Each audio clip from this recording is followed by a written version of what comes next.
Hello everyone, কেমন আছো সবাই? আশা করছি সবাই অনেক ভালো আছো। ইনশাল্লাহ আমি অনেক ভালো আছি। তো তোমাদেরও যদি আমার মতন ছোট্ট বেবি থাকে তাহলে কিন্তু এই ইলেকট্রিক কুকারটা তোমাদেরও প্রয়োজন হতে পারে। খুব সুন্দর কোয়ালিটি এবং প্যাকেজিং, এর কোয়ালিটি নিয়ে তো কোনো কথাই নেই, খুব সুন্দর। আর এর প্যাকেজিংটাও খুব সুন্দর এসেছিলো। তো এটাতে আমরা প্রায় অনেক কিছুই রান্না করতে পারবো, যেরকম ধরো আমরা বেবির খিচুড়ি, তারপরে ম্যাগি এবং জল গরম, প্রায় অনেক কিছুই। এর অপশানও কিন্তু অনেক রকম আছে, যেমন উপরের ওটা ঝাঁকনাটার মতো আছে, ওটাতে আমরা মোমো সিদ্ধ করতে পারবো।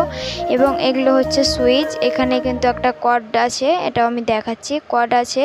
আর ওই সুইচটা দেবে দিতে হবে এবং এই কর্ডের মধ্যে ওটাকে ভরে লাইনে দিয়ে দিতে হবে এবং এই ঢাকনাটা লাগিয়ে দিতে হবে।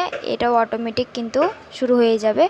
এটা কিন্তু খুব সুন্দর, খুব সুন্দর। তোমরাও তোমাদের বেবিদের জন্য পারচেস্ট করতে পারো। আর এটাতে আমি তোমাদেরকে কালকে দেখাবো আমি আমার বেবির জন্য কি কি রান্না করি সারাদিনের মধ্যে, সব প্রত্যেকটা চ্যালেঞ্জটাকে সাবস্ক্রাইব